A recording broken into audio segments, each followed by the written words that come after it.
Bien, arrancamos entonces con el módulo 2. Espero que le haya ido bien con la actividad práctica del Golden Circle y poder definir su porqué, su propósito, su proceso y su resultado. Entramos de lleno a la metodología de Design Thinking, ¿sí? Que es el principal motor de este taller. Y es muy importante aclarar que obviamente que el Design Thinking, como decíamos antes, es una metodología dentro de un abanico de metodologías que están disponibles para poder implementar en innovación. Ahora, lo que se dice es que las metodologías son como los cepillos de dientes, cada uno tiene una, pero nadie quiere usar el del otro. Y es así, no es que la metodología esta sea por se la más exitosa, sino que hay que adaptarla a cómo trabaja uno mismo en frente a la innovación. Y decíamos que el Design Thinking es una metodología de innovación centrada en las personas, ¿sí? Que permite o que promueve desarrollar productos, servicios, experiencias, modelos de negocios de manera ágil, eficiente y acorde a las necesidades del usuario. Cabe remarcar un par de palabras ahí, digamos, ¿no? Centrada en las personas. Empezamos por entender las necesidades de las personas y a partir de ahí vamos a diseñar. Es ágil y eficiente. El Design Thinking se enmarca dentro de lo que se llaman metodologías ágiles en la primera fase de entender las necesidades y de plantear soluciones. Y se enfoca de vuelta en las necesidades de los usuarios, entender para poder plantear soluciones para eso, ¿sí? En la historia del diseño, la palabra diseño como diseño, y hasta el día de hoy, se sigue entendiendo que el diseño es algo estético. Pregúntenle a sus padres qué es el diseño y van a decir, bueno, hacer las cosas más lindas. Y esa es una visión o una definición un poco más obsoleta del diseño, aunque sigue siendo vigente, sigue estando vigente. El diseño no es solamente el diseñar un producto, el diseño también es un proceso en cómo nos embarcamos en un desafío, en un problema, y también el diseño es una forma de pensar, ¿sí? Es una forma de pensar y de actuar de manera diferente. El Design Thinking se enmarca en estas dos últimas definiciones, en la de proceso y en la de forma de pensar. Que después eso lleve a un producto o un servicio es un tema aparte, digamos, ¿no? Entonces, en primer lugar, entender que el diseño no es solamente la visión de hacer embellecer algo desde el punto de vista estético, sino es una forma en que los diseñadores encaramos un desafío y la forma en que pensamos resolver ese desafío, ¿sí? Después en la guía de estudio verán, hay tres factores que lo he mencionado anteriormente que hacen el éxito de un producto, de una innovación a partir de la metodología de Design Thinking. Y es que esa innovación tiene que ser deseable, es decir, qué es lo que le gusta a la gente, digamos. Tiene que ser deseable por la gente, ¿sí? Nadie va a utilizar un servicio o un producto que no sea deseable. Al mismo tiempo tiene que ser factible, que es lo tecnológicamente factible de ser producido, ya sea en el producto físico como en una app o en un servicio digital, y que es lo comercialmente viable.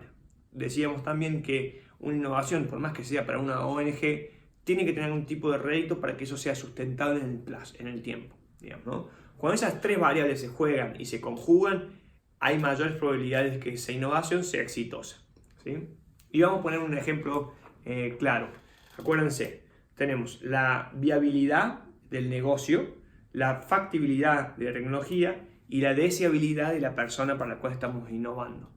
Y vamos a poner un ejemplo de un hospital, desde el punto de vista del negocio, es un hospital que necesita mantenerse sustentable desde el punto de vista de la renta o la redituabilidad, la tecnología, y vamos a tomar el ejemplo de los aparatos de diagnóstico por imagen.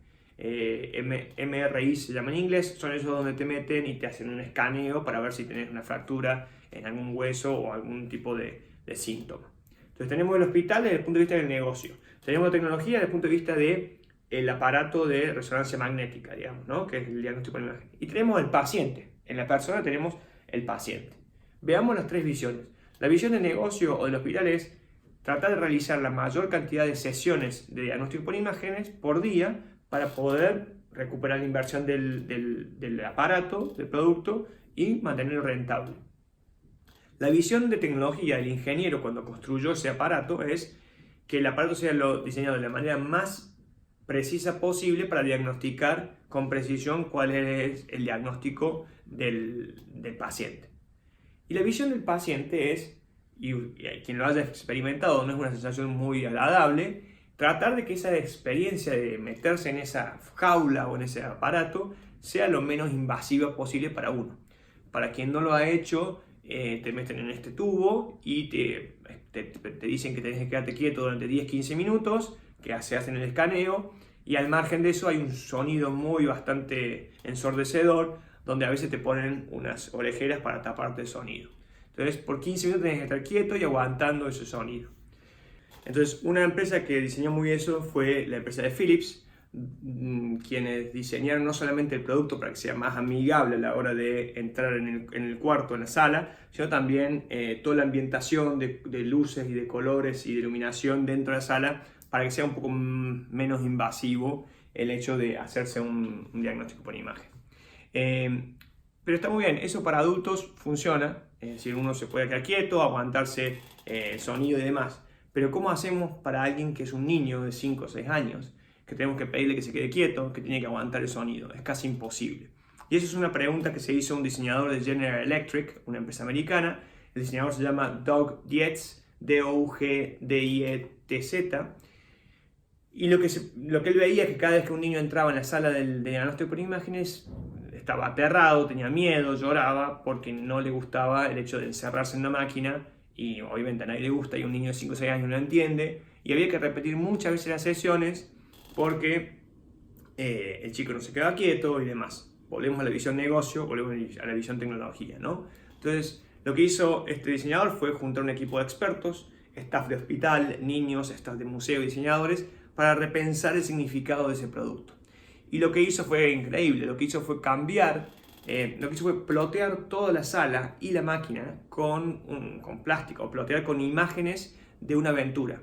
Puede ser una aventura de piratas, una aventura de espacial y demás. Entonces el niño cuando llegaba a la sala se le decía: esto va a ser un juego, una aventura, te vas a subir a un barco donde vas a tener que quedarte quieto y vas a tener un premio si logras contar la cantidad de personajes que están ploteados en el cuarto.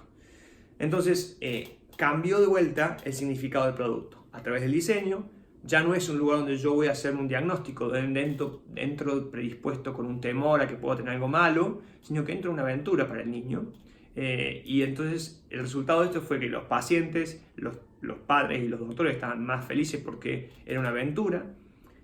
Para el hospital, desde el punto de vista del negocio, aumentaron las resonancias diarias, por ende a mayor ingreso de recursos. Y por último, lo más importante es que la sedación de los pacientes se redujo porque los chicos se comportaban mejor a partir de esta aventura, ¿sí? Entonces, ¿cómo a partir del diseño podemos cambiar el significado de los productos? ¿Qué tipo de problemas se abordan con el diseño, con el design thinking? Muchos de distinto índole. Pueden ser problemas abiertos, es decir, no tienen límites o son muy difusos. Si yo les preguntara a ustedes dónde empieza o cuál es la experiencia de vacaciones, algunos de ustedes dirán, bueno, en el momento que piso el lugar donde llegué, a destino. Otros dirán desde que entro al avión. Y otros dirán que es desde el momento en que abren la página de Despegar. Porque así es como funciona la innovación. Es decir, Despegar lo que hizo fue rediseñar esa experiencia para que en el momento en que yo entro a la página ya empieza mi experiencia de vacaciones. También los problemas a los que podemos hacer frente con la metodología de Design Thinking son complejos. Tienen muchos elementos interrelacionados. Y acá voy a poner el ejemplo de un diseñador que ganó un premio humanitario. Resulta ser que hay en el África subsahariana, que es una zona de África donde es muy difícil llegar con transporte.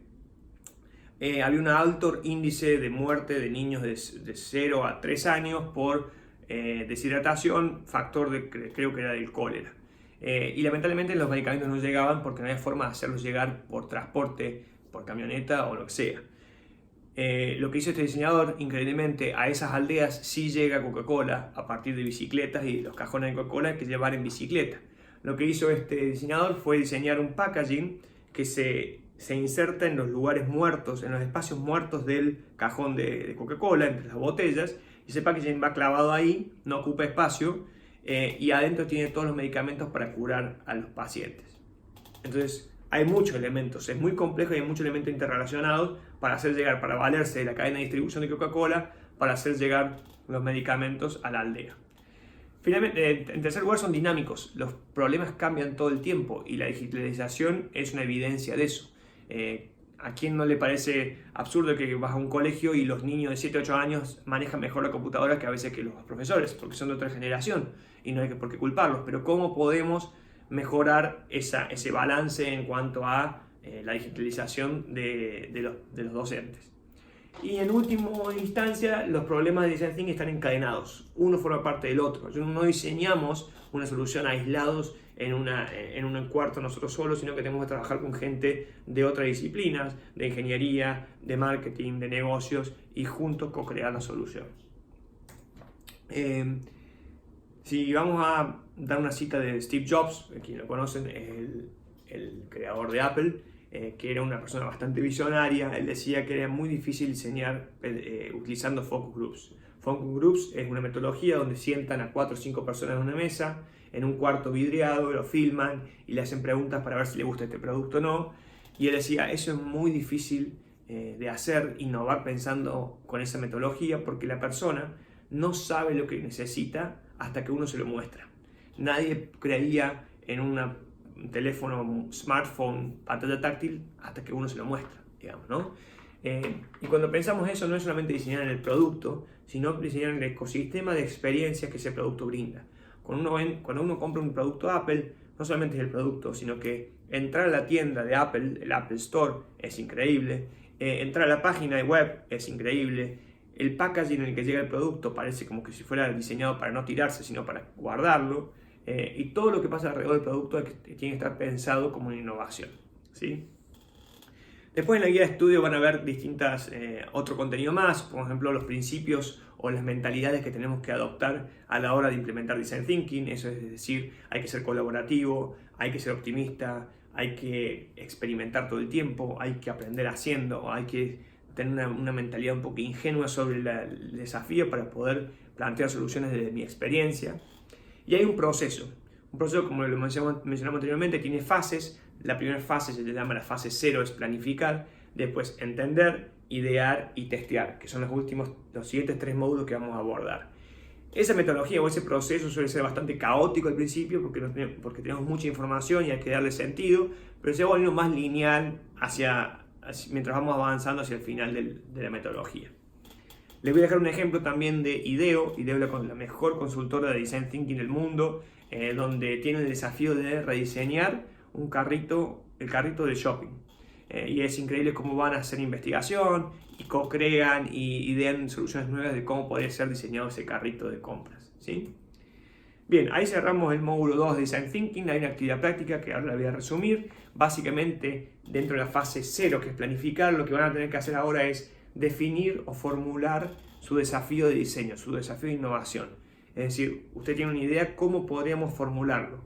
Eso normalmente se hace a partir de una pregunta de cómo podríamos mejorar la digitalización de los profesores en clase. Entonces tienen que formular ese desafío, por un lado, y en segundo lugar tienen que hacer un mapa de actores. Un mapa de actores es en una hoja en blanco diagramar y primero dibujar o escribir todas las personas que tienen un rol frente al emprendimiento que ustedes tienen. Ustedes, los diseñadores, el ingeniero, el proveedor, el distribuidor, el usuario, los asociados. Hagan un mapa de toda la gente que está involucrada en su proyecto y vean las conexiones que hay. Eso es un mapa de actores. Sirve para después ver a quién le va a satisfacer ese producto, esa innovación, cómo va a jugar un rol en cada uno de los actores. Muy bien, terminamos el módulo 2. Nos vemos en el siguiente módulo, que es entender, la primera fase del Design Thinking.